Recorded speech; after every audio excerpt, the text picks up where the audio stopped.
सभी को सादर जय जिनेंद्र। सत्य की खोज इस विषय की हम चर्चा विगत दिनों से कर रहे हैं और कल हमने देखा था कि दुनिया का हर एक व्यक्ति दूसरे को सुधारने में लग रहा है। अगर उसका शतांश समय और शतांश शक्ति अपने आप को सुधारने में लगाए तो उसका कल्याण हो सकता है, वह सुखी हो सकता है, परंतु यह नहीं हो रहा है। तो दोनों एक दूसरे को सुधारने के लिए तत्पर हैं। आपको स्टोरी याद है, विवेक कुमार रूपमती को सुधारना चाहता है और रूपमती विवेक कुमार को सुधारना चाहते हैं। इसके लिए वह एक यात्रा पर निकलते हैं और अतिशय क्षेत्र पर पहुंचते हैं और वहाँ की कैसी स्थिति है, वहाँ क्या चल रहा है, यह सब विवेक कुमार अपनी आंखों से देखता है। उसकी चर्चा कल हमने की थी और अंत में हमने देखा था, यद्यपि भगवान की भक्ति से पुण्य बंधता है और उसके उदय में भोगों की प्राप्ति भी होती है। यह बिल्कुल परम सत्य बात है कि जब हम भगवान की भक्ति करते हैं तो हमें सातिशय पुण्य का बंध होता है। जब हम उनके यथार्थ गुणों की भक्ति करते हैं तो सातिशय पुण्य बंधता है।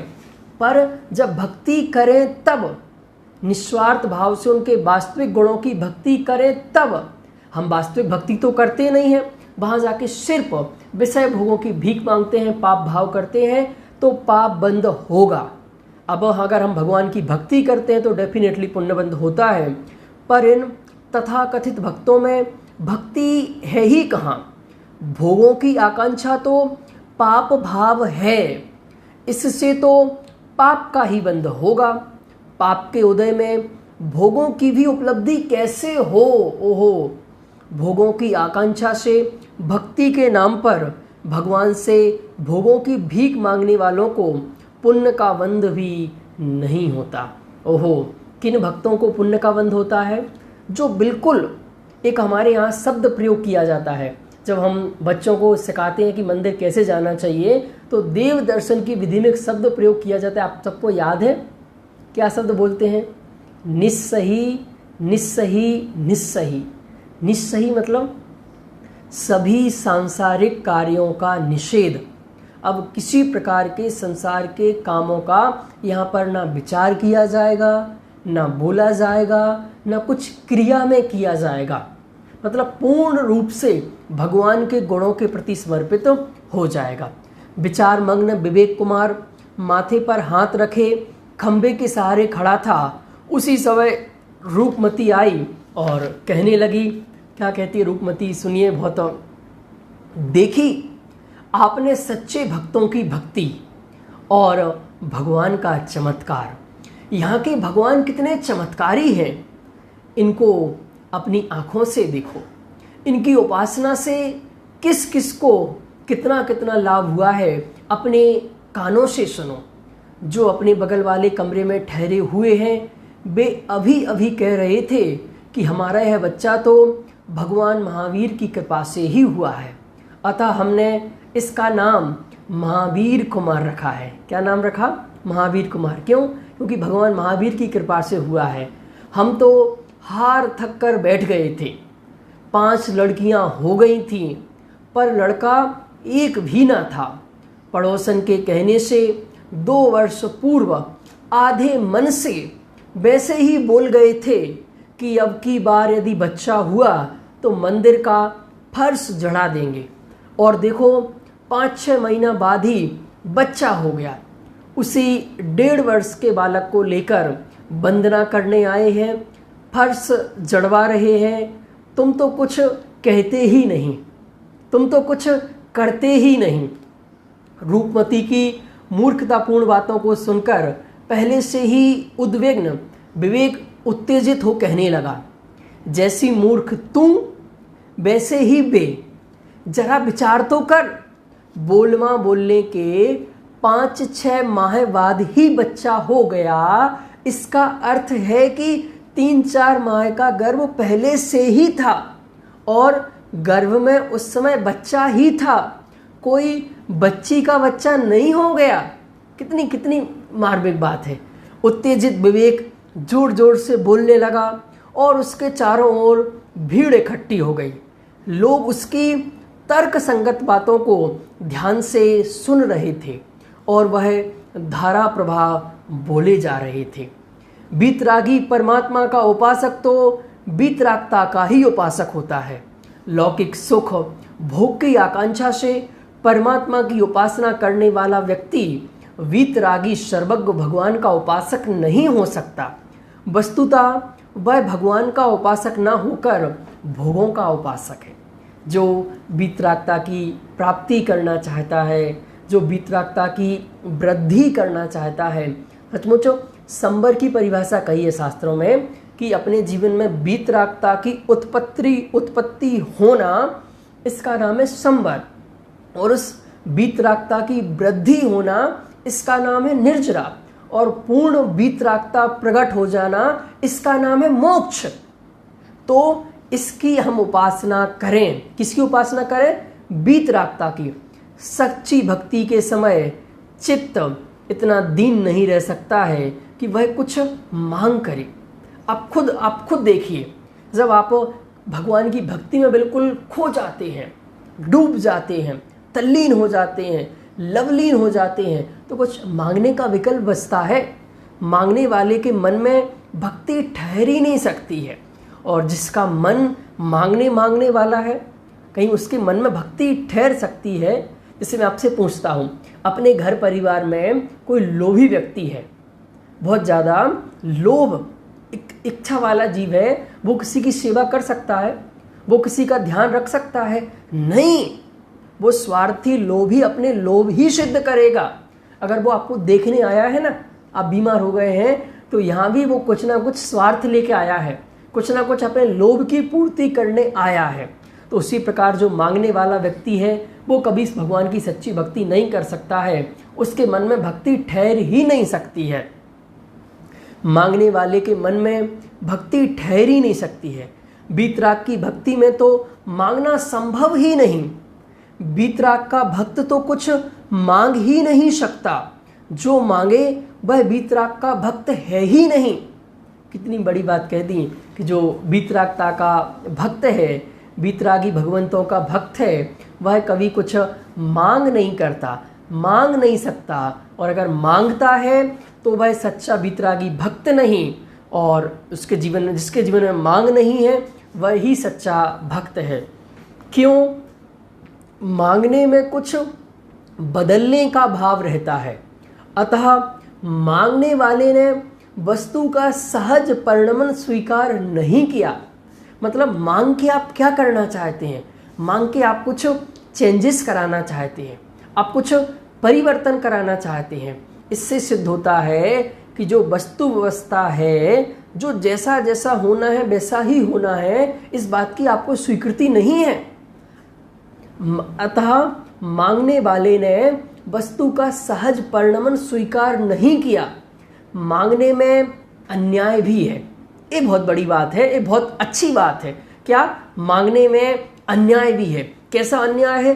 क्योंकि दुख तो उसके कर्मों का फल है जिसे वह भोगना नहीं चाहता, भगवान के माध्यम से माफ कराना चाहता है। कोई व्यक्ति चोरी करे, चोरी करना ना छोड़े और उसके फल को भी ना भोगना चाहे और उसमें भगवान की सहायता चाहे, यह कहाँ का न्याय है? और भगवान उसमें सहयोग करेंगे भी क्यों? ये है पूरी सिचुएशन। ये बात समझ में आई क्या आपने कि अन्याय है, भगवान से कुछ मांगने में अन्याय है। कैसा अन्याय है? क्योंकि जो दुख मिला है या जो भी आपके साथ घटना दुर्घटना घटी है, आपका अच्छा बुरा हुआ है, यह आपके ही कर्म का उदय है जो आपने पूर्व में किया था। तो क्या करना पड़ेगा? उस कर्म को भोगना पड़ेगा।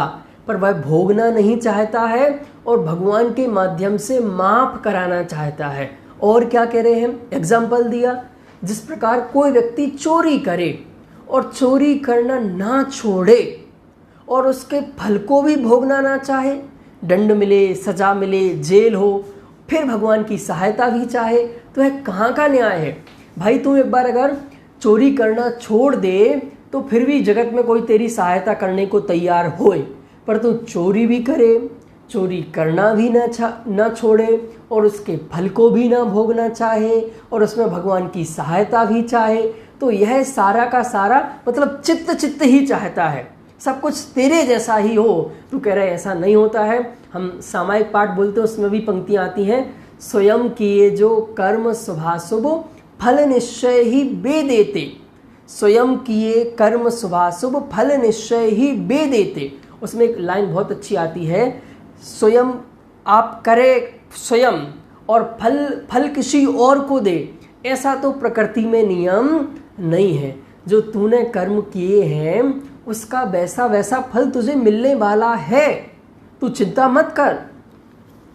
बीतरागी भगवान का सच्चा स्वरूप नहीं समझ पाने के कारण उपासना में अनेक विकृतियां आ जाना संभव है, क्योंकि जब हम भगवान का सच्चा स्वरूप नहीं समझते हैं तो फिर उनकी जो उपासना है, उनकी जो पूजन है, उनकी जो भक्ति है, इसमें विकृतियां आ जाती हैं, थोड़ा गलत चला जाता है, गलत डायरेक्शन में हम सब जाने लगते हैं।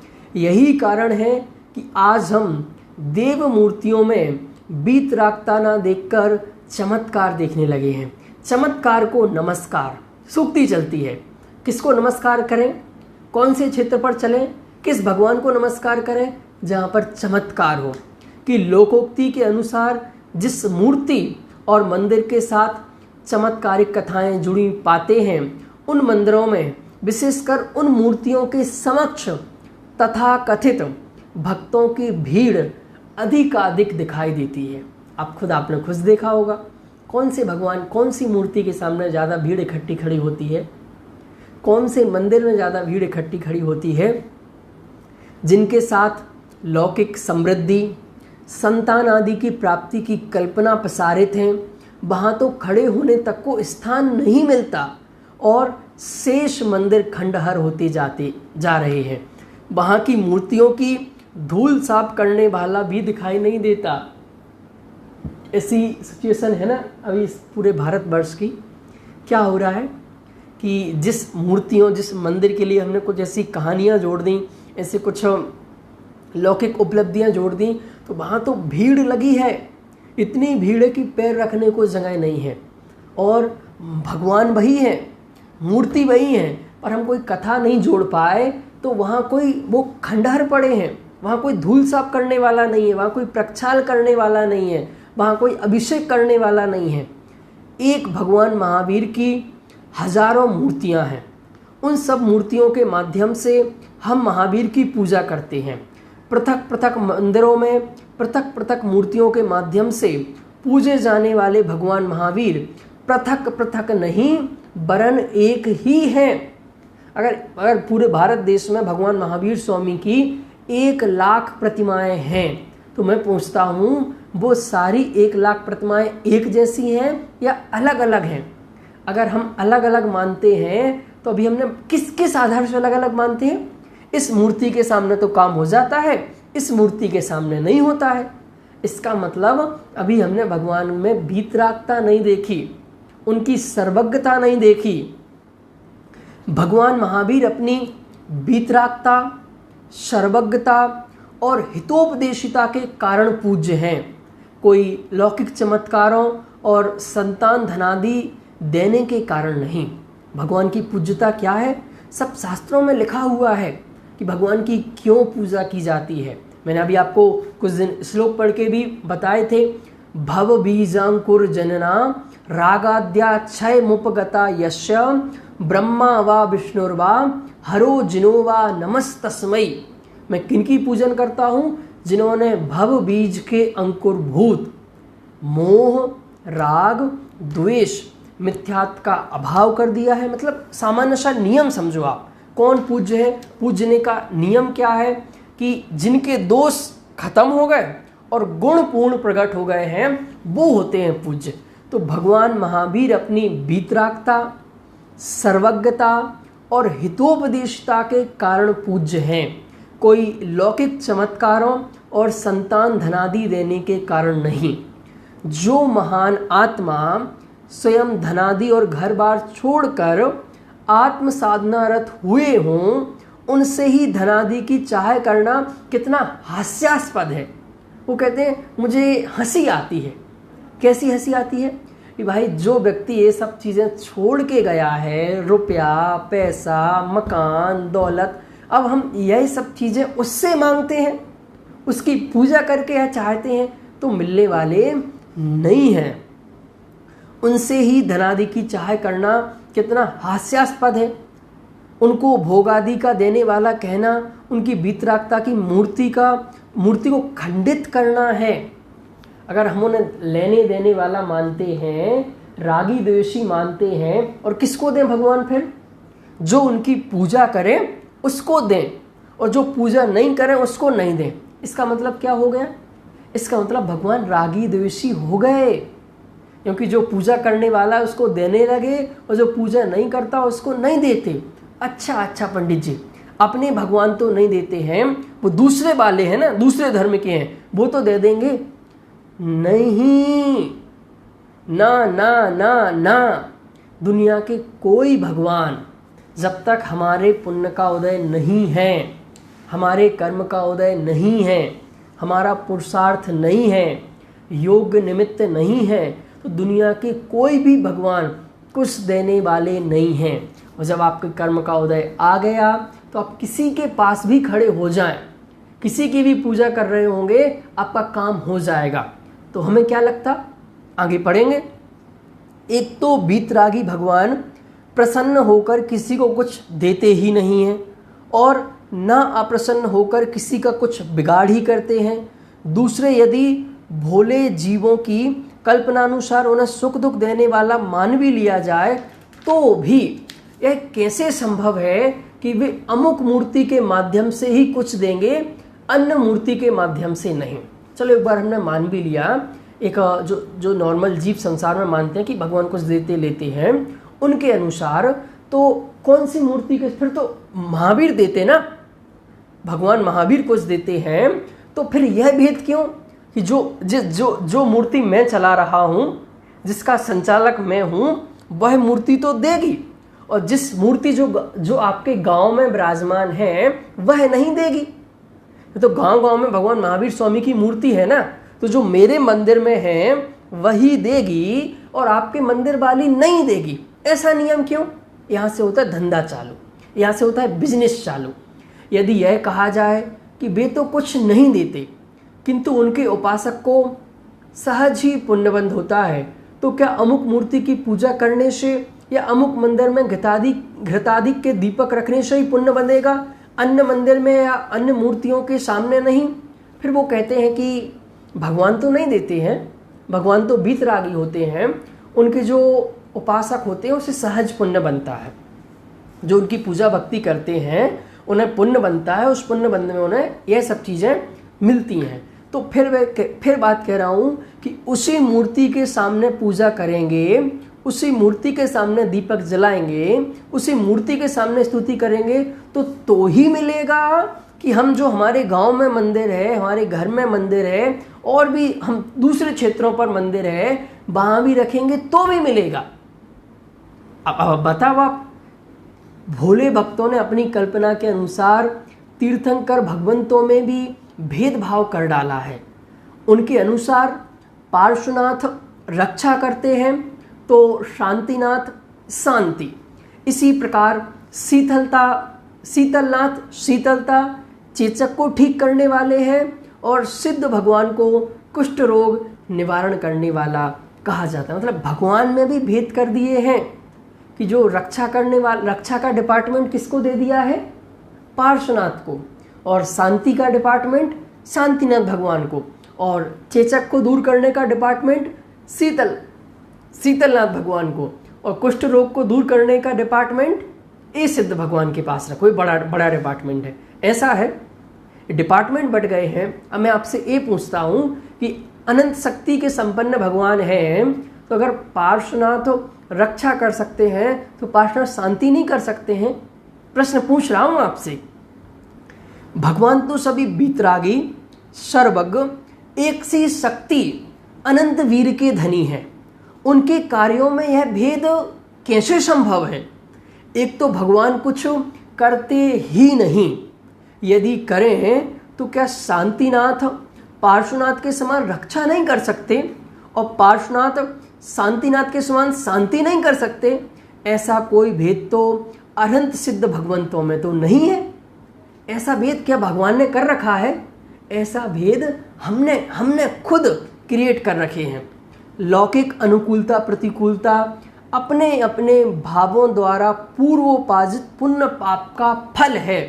आज का गोल्डन स्टेटमेंट, आज की सूक्ति क्या है? सूक्ति, लौकिक अनुकूलता प्रतिकूलता अपने अपने भावों द्वारा पूर्व में उपार्जित पुण्य पाप का फल है।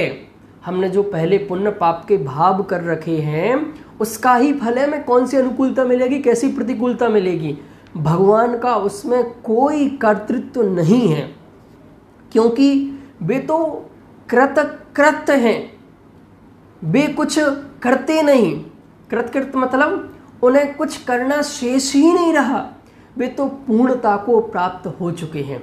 अब हमारे जो भगवान हैं वो कृत हैं, कुछ करने लायक नहीं बचा, कुछ करना शेष नहीं है, वो पूर्ण हो चुके हैं। भगवान को सही रूप में पहचाने बिना सही अर्थों में उनकी उपासना की ही नहीं जा सकती है। जब तक भगवान का सही रूप नहीं पहचानेंगे उनकी उपासना नहीं की जा सकती है। परमात्मा वीतरागी और पूर्ण ज्ञानी होते हैं, अतः उनका उपासक भी वीतरागता और पूर्ण ज्ञान का उपासक होना चाहिए, क्योंकि जैसे भगवान वैसा उनका उपासक। विषय कसाय का अविलासी वीतरागता का उपासक हो नहीं सकता। मतलब बिल्कुल अंतर है कि जो वीतरागता का उपासक होगा वही वीतरागता की उपासना कर सकता है, पर अगर जो विषय भोगों का पुजारी है, विषय भोगों का उपासक है, वह नहीं कर सकता है। वो उसका ही है और एक दिन सिद्ध हो जाता है। आज हम देखते हैं जगत में बड़े बड़े नेता आते हैं, बड़े बड़े साधु सन्यासी आते हैं, पर उनके अंदर वो विषय भाव ही है, लोभ की वृत्ति ही है, भ्रष्टाचार ही है, लूटपाट ही है, दुराचार है, तो एक ना एक दिन सिद्ध हो जाता है और जेल में जाते हैं सीधे। विषय भोगों की अभिलाषा से भक्ति करने पर तीव्र कसाय होने से पाप बंद ही होता है, पुण्य का बंद नहीं। क्यों समझाई जा रही इतनी सारी बातें आपको कि जब आप विषय कसाय के साथ भगवान की स्तुति करते हैं, भगवान की पूजा करते हैं, तो तीव्र बंद होता है। आपको क्या होता है? तीव्र पाप का बंद होता है, पुण्य बंद नहीं होता है। विवेक की गंभीर गर्जना को सुनकर लोग बहुत प्रभावित हुए। उनमें से एक बोला, लोग आसपास खड़े थे ना वहाँ उस अतिशय क्षेत्रों पर, तो लोग बहुत प्रभावित हुए। भाई साहब, आप बिल्कुल ठीक कहते हैं, यह सब ऐसे ही चल रहा है, कोई कुछ समझता तो है नहीं। यहाँ तो वही आता है जिसका काम हो जाता है, जिसका काम नहीं होता वह यहाँ दोबारा आएगा ही क्यों? जिसका काम नहीं हो रहा है वो देख के चला गया काम, तो दोबारा क्यों आएगा? तो वहाँ तो आपको कैसे लोग मिलने वाले हैं? मतलब एटमॉस्फेयर की बात समझो कि अभी हम जिस एटमॉस्फेयर में जाते हैं, जिस वातावरण में जाते हैं, तो वहाँ की जैसी आवाज़, वहाँ का जैसा स्वर, उसी में रंग जाते हैं। मतलब वहाँ का जैसा रंग है हम उसी रंग में रंग जाते हैं, अपने विवेक को खत्म कर देते हैं। पर यह कहाँ सोचते हैं कि जिनका काम बना है लाखों लोगों में, वो ही वहाँ आए हैं। जो लाखों लोग ऐसे थे जिनका काम नहीं हुआ, वो नहीं आए हैं। तो वहाँ तो ये कोई कहने वाला मिलने वाला नहीं है कि यहाँ कोई काम नहीं होता। अतः यहाँ तो यही कहने वाले मिलेंगे कि मेरा यह हो गया, वह हो गया। पर उनसे भी तो पूछिए जो हजारों की बोलमा बोल गए पर कुछ भी नहीं हुआ, ऐसे भी हजारों लाखों लोग हैं। होता वही है जो होना होता है। कितनी एक सूक्ति कह दी, होता वही है जो होना होता है। दूसरा बोला, हमारे यहाँ एक मास्टर जी थे, उनके पास परीक्षा की काफियाँ जचने आती थी। अपने अपने बच्चों की सिफारिश लेकर उनके पास बहुत लोग आते, वे भी हर एक से देख लूँगा कह दे। बहुत अच्छी नई स्टोरी चालू हो रही है, एक छोटी सी स्टोरी के अंदर कि एक मास्टर जी थे और वो अपने घर पे उनके पास जो एग्ज़ाम की कॉपियाँ जचने आती थी वो चेक करती थी। तो हर एक व्यक्ति आता था और वो क्या कह देते थे, देख लूँगा। क्या बोलते थे, देख लूँगा। जब मैंने उनसे कहा कि आप इन कहने वालों के फेल बच्चों को पास कर दोगे क्या, वे बोले नहीं तो फिर आप हाँ क्यों कर देते हो। मेरे यह पूछने पर वे कहने लगे, कौन झंझट मोल ले, ना कहूँगा तो 2-4 को लाएंगे, मुफ्त में शत्रु बन जाएंगे। हाँ कहने में अपना क्या बिगड़ता है। बहुत ध्यान से सुनना, करना धरना तो कुछ है नहीं। देखा नहीं तुमने, उसने रोल नंबर बताया था पर मैंने नोट ही कहाँ किया। क्या मुझे सबके रोल नंबर याद रहने वाले हैं। हाँ हाँ कहकर कुछ नहीं करने पर भी आधों से अधिक के भले तो बन ही जाते हैं। वो कैसे। जब मैंने यह कहा तो कहने लगे, जिनकी सिफारिश होती है उनमें से आधे से अधिक तो स्वतः ही पास हो जाते हैं। क्या बोल रहे हैं, आधे से ज़्यादा लोग तो अपने आप पास हो जाते हैं। वे तो व्यर्थ की आशंकाओं से पीड़ित होकर आ जाते हैं, बाद में धन्यवाद देने भी आते हैं कि आपने पास कर दिया, बहुत कृपा की, मुफ्त का ऐस लेने में क्या हानि है। तो मतलब उनने कुछ नहीं किया पर लोग डरे हुए हैं, दुनिया में लोग भयभीत हैं, इसीलिए आते हैं। उन्हें पता है मैं बिल्कुल सही हूँ, मेरा काम हो जाएगा, इसके बावजूद उन्हें लगता है क्या बिगड़ता है। भयभीत है ना, डर है उन्हें कि कहीं बिगड़ गया तो, कहीं फेल हो गए तो, चलो एक बार बुलाते हैं। तीसरा बोल उठा, तो क्या भगवान को भी ऐसा ही मुफ्त का यश मिलता है, फ्री का यश मिलता है।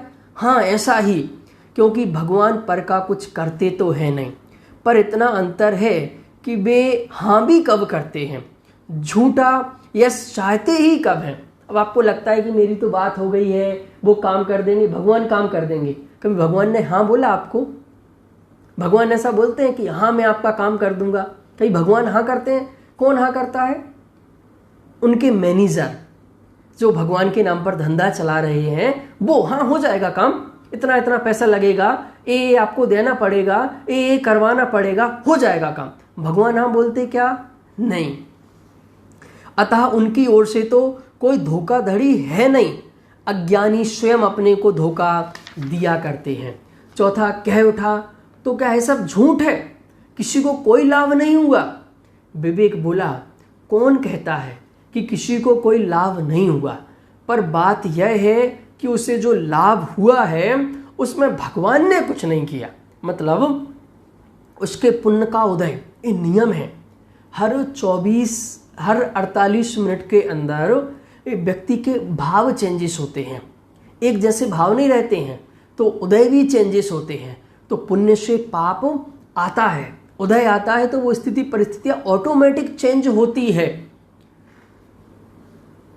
भाई भगवान पर का करता हरता नहीं है, वह तो मात्र ज्ञाता दृष्टा है। सबसे बड़ी परेशानी की बात तो यही है कि हम भगवान का सही स्वरूप ही नहीं समझते, तभी तो यह सब ढोंग ढतूरे पनपते हैं भगवान के नाम पर। जितने भी आज ढोंग चल रहे हैं, जितना भी क्रियाकांड चल रहा है, इसके पीछे कारण है हमारा स्वयं का अज्ञान, कि हम भगवान का वास्तविक स्वरूप नहीं समझते हैं। मतलब भगवान क्या, हम कुछ भी नहीं समझते हैं। इस दुनिया का नियम है कि सब स्वतंत्र हैं, एक एक अणु इस जीवन में स्वतंत्र है। पूरी दुनिया में एक एक व्यक्ति स्वतंत्र है कि वो जैसा करेगा वैसा उसे फल मिलेगा, वैसा उसका रिजल्ट आएगा। तो भगवान का काम क्या रहा, भगवान को देखकर हम उन जैसे बन सकते हैं, अपने अच्छे भाव कर सकते हैं, अच्छे भाव करने की शिक्षा उनसे ले सकते हैं। भाई भगवान पर का करता हरता नहीं है, वह तो मात्र ज्ञाता दृष्टा है। सबसे बड़ी परेशानी की बात तो यही है कि हम भगवान का सही स्वरूप ही नहीं समझते, तभी तो यह सब ढोंग धतूरे पनपते हैं भगवान के नाम पर। हम किसी के भी पास जा रहे हैं, उसके पहले भगवान का स्वरूप समझना जरूरी है। विवेक के व्याख्यान से मर्माहत रूपमती अपने को रोक ना सकी। विवेक का हाथ पकड़कर खींचते हुए बोली, बहुत हो गया व्याख्यान, चलिए सबको आराम करने दीजिए। व्यर्थ ही बाजार लगा लिया। पति पत्नी का झगड़ा होते देख सब लोग अपने अपने कमरों में चले गए, पर सबके दिमाग में एक ही प्रश्न घूम रहा था कि क्या भगवान किसी का कुछ भी भला बुरा नहीं करते। लगभग सभी सोच रहे थे कि विवेक की बात में कुछ दम तो दिखता है, इस पर हमें गंभीरता से विचार करना चाहिए। उसकी बात में वजन है, उसे बहस कहकर नहीं उड़ाया जा सकता है। विवेक ने जो बातें कही हैं उनमें कुछ दम तो है, उनमें वास्तविकता नजर आती है। कहीं ढोंग नहीं है, कोई धतूरा नहीं है, कोई क्रियाकांड नहीं है। जो बिल्कुल फैक्ट है, जो यूनिवर्सल ट्रुथ है, वह विवेक अपनी वाणी के माध्यम से कह रहा है, जिसे हमें समझना चाहिए। अब यहाँ तक की बात हुई, विवेक ने अपना मंतव्य रखा वहाँ के चारों ओर के लोगों को देखकर, पर रूपमती बिल्कुल मर्माहत हो गई, बहुत दुखी हो गई, भयभीत हो गई कि विवेक ने ये क्या कर दिया, विवेक ने ये क्या बोल दिया। विवेक को ऐसा नहीं बोलना चाहिए था, विवेक को ऐसा नहीं कहना चाहिए। विवेक ने जो कुछ भी कहा वो गलत कहा, और विवेक मानता था वास्तविकता यही है। अब इस स्टोरी में इसके बाद आगे क्या होता है इसको सुनेंगे हम कल। तब तक के लिए सभी को सादर जय जिनेंद्र।